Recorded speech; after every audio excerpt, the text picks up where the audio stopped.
Halo, selamat siang saudara. Perusahaan listrik negara sudah melakukan transformasi dalam pengembangan dan implementasi energi yang ramah lingkungan. PLN Indonesia Power atau PLNIP juga turut berperan dalam transformasi tersebut.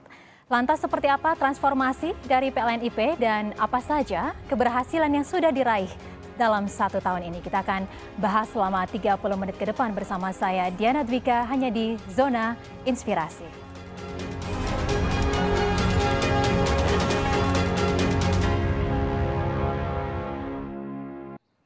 Baik, untuk membahasnya sudah hadir narasumber saya di studio, Direktur Utama PLN Indonesia Power, Bapak Edwin Nugraha Putra. Pak Edwin, selamat siang. Selamat siang. Apa kabar Bapak? Alhamdulillah, sehat walafiat. Terima kasih banyak sudah meluangkan waktu bersama kami. Kalau kita berbicara tentang transformasi di PLN Pak, bahwa transformasi ini sudah dilakukan sejak 1 tahun lalu ya Pak ya, ada holding, subholding termasuk Indonesia Power begitu. Sejauh ini transformasi dan juga peran dari PLN Indonesia Power ini seperti apa sebenarnya Pak Edwin? Seperti kita ketahui Mbak Niana ya, bahwa mulai tanggal 1 Januari 2023 terbentuk 4 subholding di PLN. Iya. Ada yang bergerak di generation company, yaitu Indonesia Power dengan Nusantara Power. Ada juga yang bergerak di Energi Primer Indonesia. Dan ada yang bergerak juga di Beyond KWH, yaitu Icon. Nah, luar biasa sekali Mbak perubahan ini ya. Indonesia Power yang dulunya berfokus pada operation dan maintenance, sekarang bertanggung jawab terhadap aset yang ada di PLN Indonesia Power sendiri. Aset kami dulunya 150 triliun, sekarang naik tinggi sampai 450 triliun. Mesin-mesin kami dulu hanya 157 buah, sekarang 444 buah. Dan kemudian unit-unit kami dari 26 unit dulu yang kami operasikan, sekarang menjadi 37 unit, dan dengan unit-unit di subunit sampai 75 unit. Nah, dengan pengoperasian sebesar ini, maka dulu pembangkit-pembangkit yang tersebar, mempunyai standarisasi sendiri-sendiri, sulit sekali berkomunikasi, jenjang pengambilan keputusan yang bertumpuk-tumpuk, berlapis-lapis, sekarang semuanya menjadi simpel. Standarisasi menjadi mudah. Nah, kemudian pengembangan selanjutnya tentunya lebih terarah, karena sudah terwakili dalam satu unit seperti PLN Indonesia Power sendiri begitu. Jadi kalau PLN Indonesia Power ini seperti yang tadi Bapak sampaikan lebih ke pembangkitan begitu ya Pak ya. Kalau tadi Bapak juga sudah menyebutkan perkembangannya cukup pesat sekali hanya dalam waktu 1 tahun begitu. Yang biasanya dari birokrasinya berbelit, kemudian aset yang terserak begitu. Sekarang semuanya sudah terintegrasi begitu ya Pak. Nah, selain itu Bapak juga, saya banyak sekali membaca wacana bahwa ternyata dari manfaat dari transformasi ini beyond expectation begitu. Dari pembakarannya, kemudian dari digitalisasinya dan sebagainya. Itu bisa dijelaskan Pak seperti apa efisiensi operasionalnya? Ya, Diana, menarik sekali. Dulu PLN Indonesia Power hanya menghasilkan dalam 1 tahun sekitar 39 terawatt hour. Sekarang 101 terawatt hour. 3 kali lipat dari produksi yang pernah dihasilkan oleh Indonesia Power selama sejarah Indonesia Power itu berdiri. Padahal usianya sudah puluhan tahun begitu. Sudah puluhan tahun ya. Itu yang pertama. Yang kedua, revenue. Revenue-nya dulu sekitar 37 triliun, catatan saya insya Allah pada tahun ini akan mencapai 87 triliun. Naik sampai 300 kurang lebih 300%? Hampir 300%. 37 kurang lebih, ya hampir 300%, hampir 300% seperti itu. Begitu juga dengan standarisasi terhadap kesiapan pembangkit. EAF terhadap gangguan pembangkit, effortnya itu naik signifikan karena terjadi konsolidasi dari pengoperasian dari seluruh pembangkit-pembangkit kami, Diana. Lantas apa yang sebenarnya menyebabkan akhirnya begitu banyak manfaat dan juga kemajuan yang cukup signifikan tadi Pak? Apakah memang juga digitalisasi itu menjadi salah satu kunci keberhasilannya? Kalau kita melihat beberapa tahun yang lalu, Presiden Joko Widodo juga sempat menyampaikan PLN akan semakin berhasil ketika melakukan transformasi. Salah satunya adalah digitalisasi pembangkit. Boleh diceritakan tentang itu Pak? Iya, Diana. Salah satu usaha yang dilakukan oleh PLN Indonesia Power adalah digitalisasi. Ya, dulu pembangkit-pembangkit tersebut dioperasikan oleh operator yang ada di masing-masing pembangkit. Jadi 37 unit induk dengan 75 unit itu masing-masing punya operator. Mereka mengoperasikan sendiri di masing-masing. Tetapi sekarang data-data tersebut 5 ribuan per unitnya itu ditarik ke dalam sebuah control center yang kami sebut REOC, Reliability Efficiency Optimization Center, yang ada di Jakarta ini. Seluruhnya ditarik, Diana, ditarik semuanya, dilihat data-data tersebut dari yang terjadi 5 tahun yang lalu sampai yang ada sekarang. Sehingga ketika terjadi sesuatu, misalnya temperatur tinggi atau tekanan tinggi, teman-teman sudah bisa memprediksi apa yang akan terjadi nantinya. Sehingga bisa berkomunikasi ke seluruh tempat-tempat tersebut untuk melakukan efisiensi yang lebih optimal lagi. Nah, inilah yang kami sebut digitalisasi dari pembangkitan, yang tentunya sejalan dengan apa yang sudah direncanakan di PLN Pusat. Jadi kalau dari PLN Indonesia Power sendiri sebenarnya melihat digitalisasi ini sebagai sebuah tantangan atau peluang, Pak? Dan juga digitalisasinya ini berada di sektor apa? Apakah pemantauannya, pengendaliannya, atau juga optimalisasi pembangkit? Ya, menarik Mbak, bahwa digitalisasi yang kita lakukan ini kalau di tingkat operationnya itu ada di unit-unit tadi. Ya, itu operationnya. Operationnya di unit-unit ada yang tersebar semua. Tetapi untuk evaluasi dari trending, dari kemungkinan yang terjadi, dari bagaimana mengefisiensikan pembangkit-pembangkit tersebut, itu adanya di control center yang ada di Jakarta. Jadi expert sistemnya ada di Jakarta, sedangkan operasional sistemnya ada di masing-masing unit. Nah, itu berkomunikasi setiap saat untuk mendapatkan efisiensi yang paling terbaik tentunya. Jadi mulai dari pemantauannya, pengendalian, dan juga optimalisasi pembangkit semuanya sudah digitalisasi begitu ya Pak ya? Dan menarik Diana ya, bahwa ini juga bukan dipakai di Indonesia Power saja, tetapi oleh perusahaan-perusahaan pembangkit lain, seperti misalnya di Tanjung Jati, ya, kemudian ada Vale, ya, di Sulawesi, ya, mereka tertarik untuk ikut memakai, melihat bagaimana efisiensi itu bisa ditingkatkan bukan saja dengan melakukan pemeliharaan, tetapi dengan mengontrol parameter-parameter operasional dari pembangkit tersebut secara real time dengan memanfaatkan artificial intelligence dari data-data yang sudah ada sebelumnya seperti itu. Dan Indonesia Power ini sebagai trendsetternya begitu ya Pak, dan juga pionirnya begitu ya? Dan ini made in Indonesia, dibuat oleh Indonesia Power sendiri, oleh tenaga kerja, oleh expert yang ada di Indonesia Power sendiri. Luar biasa ini loncatan yang dilakukan oleh Indonesia Power. Karena itu mungkin tadi juga disampaikan bahwa salah satu pencapaiannya ketersediaan pembangkitnya juga terjaga ya Pak ya. Kemudian efisiensi bahan bakar juga bisa dilakukan begitu. Dan juga ada biaya pemeliharaan, tadi juga Bapak sudah menyampaikan revenue-nya meningkat. Dan juga digitalisasi dari proses bisnisnya begitu ya Pak ya. Selain itu apa saja Pak yang menjadi tantangan, pastinya banyak sekali ya Pak ya dalam 1 tahun transformasinya ini? Nah, berikutnya tentunya bahwa Indonesia Power harus menginline-kan terhadap tantangan dan tujuan apa yang disebutkan oleh PLN. Ya, PLN visinya insya Allah di tahun depan mungkin sudah mulai pada bulan-bulan ini berubah. Yang dulunya hanya bersifat se-Asia Tenggara, sekarang ingin tujuannya itu untuk masuk ke dalam 500 global fortune yang ada di dunia.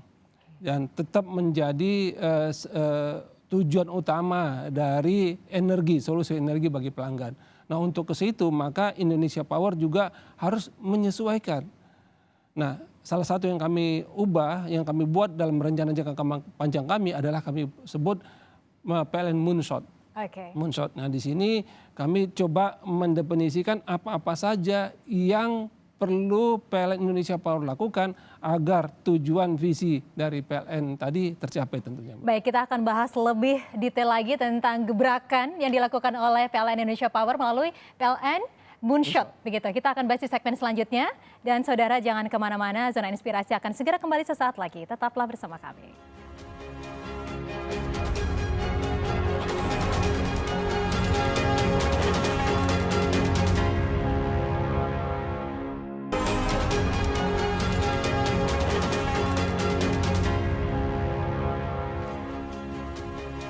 Ya, terima kasih saudara, Anda masih bersama kami di Zona Inspirasi dan masih bersama Direktur Utama PLN Indonesia Power, Bapak Edwin Nugraha Putra.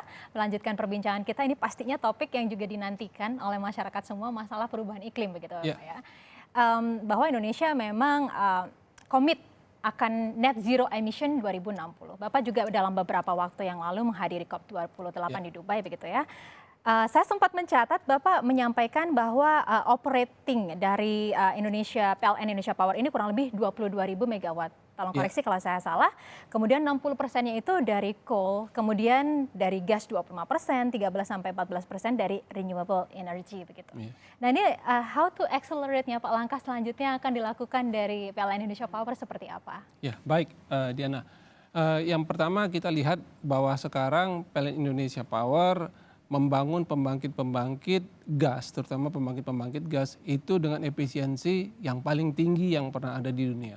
Ya, misalnya di Tambarorok sekarang kita membangun pembangkit gas dengan satu staff itu efisiensinya sampai 60%.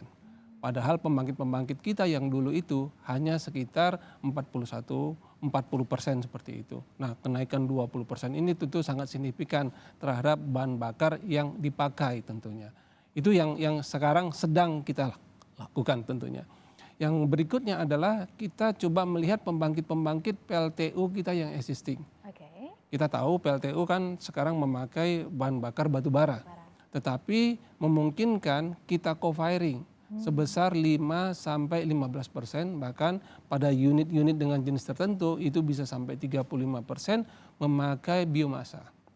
Nah, biomasa ini memakai pohon gamal, pohon kaliandra, di mana di tempat-tempat yang kering, pohon-pohon ini bisa tumbuh hijau tentunya, ya kan, menyerap emisi CO2 dan kemudian ini bisa dikelola ya secara pertanian itu ada cara mengelolanya sehingga itu bisa berkesinambungan selama 12 tahun 6 kali panen, sehingga kemudian wood chipnya tadi bisa digunakan di pembangkit-pembangkit batu bara tersebut untuk menggantikan 5%, 10%, bahkan 20% dari total batu bara yang digunakan.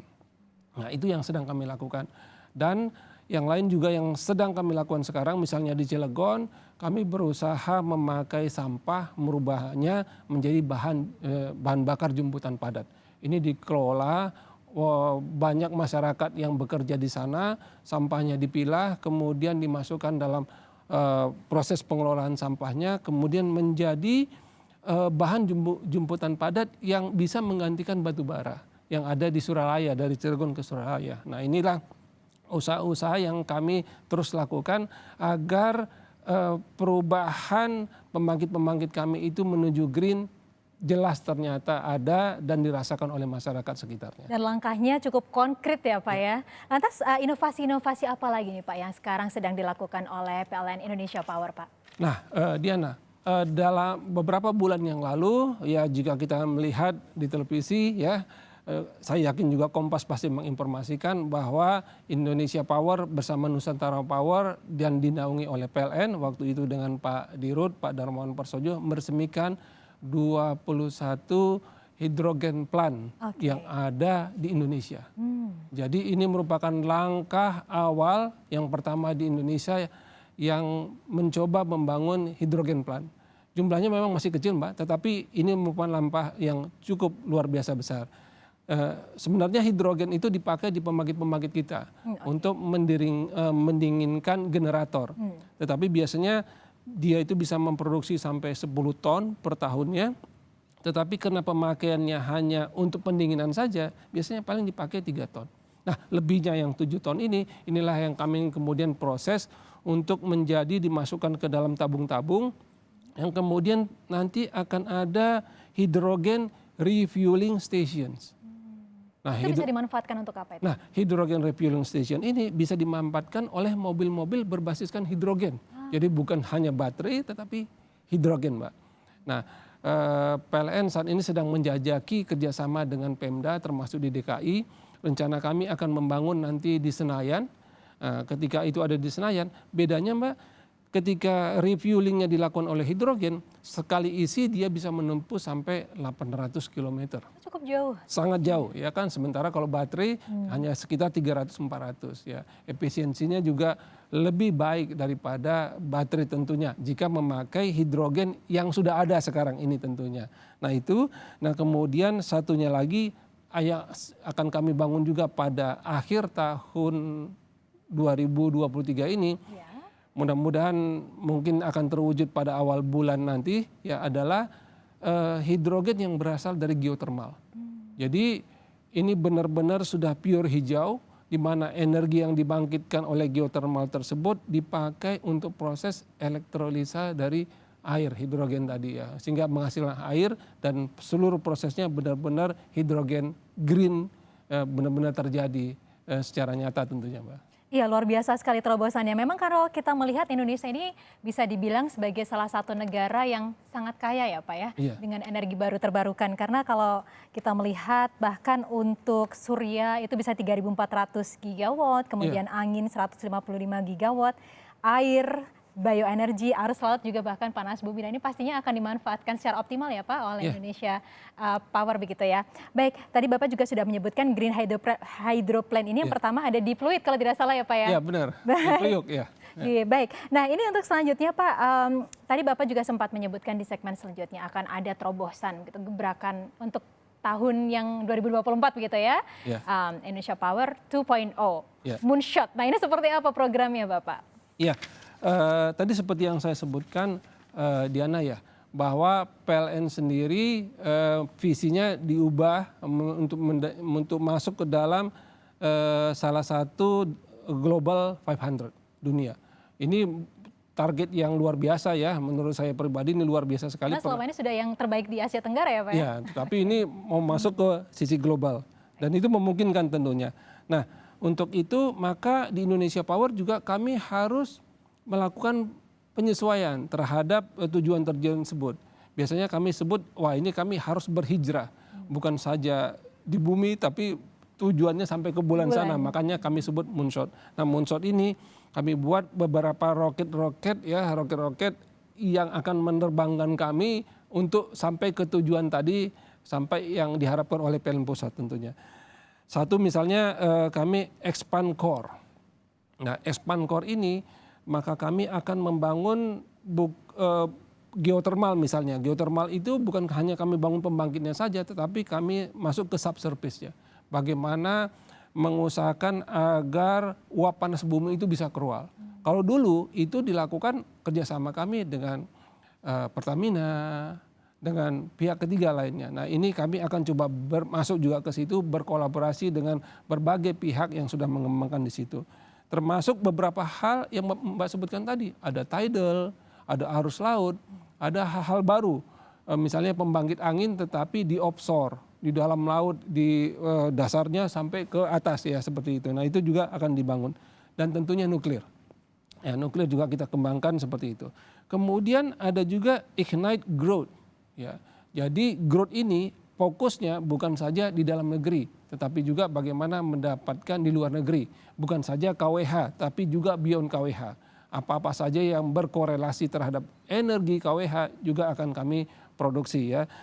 Go global, kemudian salah satunya kami juga untuk supaya solar tadi yang 3.000-an tadi itu bisa benar-benar terbangun di Indonesia dan TKDN-nya memenuhi 60%, maka kami telah bekerja sama Diana ya dengan pabrik PLTS Tier 1 di dunia untuk membuka pabriknya di sini dengan produksi 1 giga, 1.000 megawatt per tahun. Dengan adanya ini maka bisa dijamin produksi dalam negeri terjadi, industrinya terjadi dan 60% TKDN itu bisa tercapai tentunya. Dan berikutnya adalah digitalisasi OM excellence.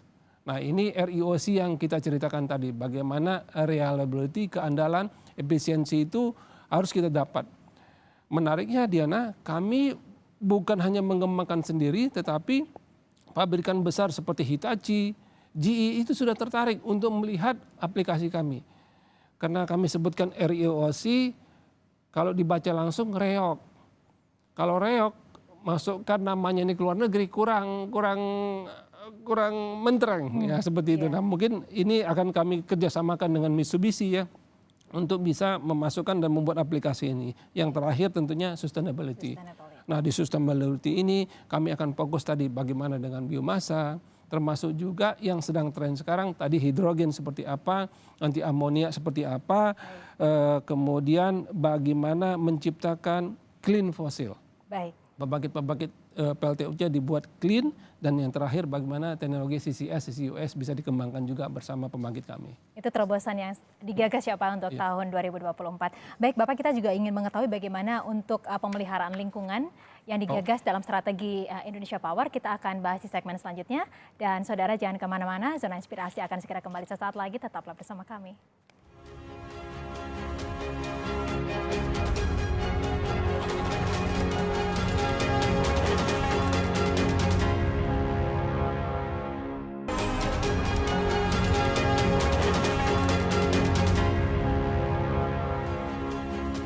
Ya, masih di Zona Inspirasi, masih bersama Direktur Utama PLN Indonesia Power, Bapak Edwin Nugraha Putra, melanjutkan perbincangan kita. Bapak, ini bagaimana PLN Indonesia Power ini bisa mendefinisikan keberhasilan mengenai pengelolaan lingkungan, Bapak? Alhamdulillah, Diana, pada tahun ini PLN Indonesia Power telah meraih 13 proper emas. Dulu tahun 2022 9, sebelumnya 5. Jadi 5, 9, 13, 4, 4, 4 setahun. Nah, proper emas ini merupakan penghargaan tertinggi yang dikasihkan oleh Kementerian LHK terhadap perusahaan-perusahaan yang komit dengan serius untuk mempertimbangkan tentang environment. Dan, nah ini dannya paling penting di sini disebutkan melakukan pengembangan masyarakat secara berkesinambungan. Ada yang unit-unit kami itu sudah 6 tahun berturut-turut memperoleh itu, bukan hanya bagaimana mengelola lingkungan, tetapi masyarakat sekitar juga diberdayakan dengan baik. Nah, berkelanjutan dari sistem ini adalah bagaimana kami memastikan seluruh unit kami yang ada 35 itu benar-benar bisa mencapai proper emas pada tahun-tahun mendatang tentunya, Mbak. Luar biasa, selamat atas prestasinya Bapak. Tapi yang pasti dari perbincangan kita seperti yang tadi Bapak sebutkan di segmen awal, tantangannya pasti tidak mudah ya Pak ya? Pasti, iya. Ini menjelang tahun mendatang ini pastinya sudah ada overview kira-kira yang menjadi tantangan terbesar untuk PLN Indonesia Power seperti apa? Ya, seperti yang sudah disebutkan Pak Dirut PLN, Pak Naromo Porsojo pada COP 26, 27, bahkan 28 kemarin, PLN tetap berkomitmen mencapai net zero emission pada tahun 2060. PLN tidak bisa melakukannya sendiri, Mbak. PLN harus melakukannya berkolaborasi dengan berbagai pihak agar ini tercapai. Karena pembiayaannya luar biasa sekali. Ada angka yang menyebutkan 10.000 triliun, bahkan 15.000 triliun untuk mencapai angka-angka tersebut. Nah, ini dilakukan PLN bukan karena hanya ada Paris Agreement atau Kyoto Protocol, tapi karena PLN do really care. We do really care ya. Kami benar-benar care terhadap lingkungan tersebut. Pak Dirut beberapa kali menyampaikan bahwa our job today is to provide electricity, but our job tomorrow in the future is to take care the environment. Electricity is our byproduct. Jadi kami akan berfokus bagaimana pembangkit-pembangkit kami menjadi hijau dan dampak kepada lingkungan akan berdampak signifikan tentunya terhadap kesinambungan lingkungan yang sama-sama kita jaga di Indonesia ini, Mbak. Ya, artinya bukan karena Kyoto Protocol, sekali lagi saya ulangi, bukan karena Paris Agreement, tapi memang kontribusi dan juga caring ya Pak ya dari PLN Indonesia Power untuk menjaga Indonesia ini dari perubahan iklim dan juga dunia pastinya ya Pak ya. Baik, Bapak, ini juga kami mengetahui bahwa PLN Indonesia Power ini menerapkan ESG begitu ya, Environmental Social Governance begitu. Bisa dijelaskan tentang ini Pak? Ya, Mbak, kalau kita bicara ESG, maka fokus kita adalah apa, terutama untuk perubahan iklim ya, apa yang menjadi governance, apa yang menjadi peraturan-peraturannya. Maka untuk seluruh pembangkit-pembangkit tersebut ada undang-undang, peraturan-peraturan, dan ada juga permen yang sudah fokus ke situ ya. Ini kalau saya lihat ada peraturan pemerintah,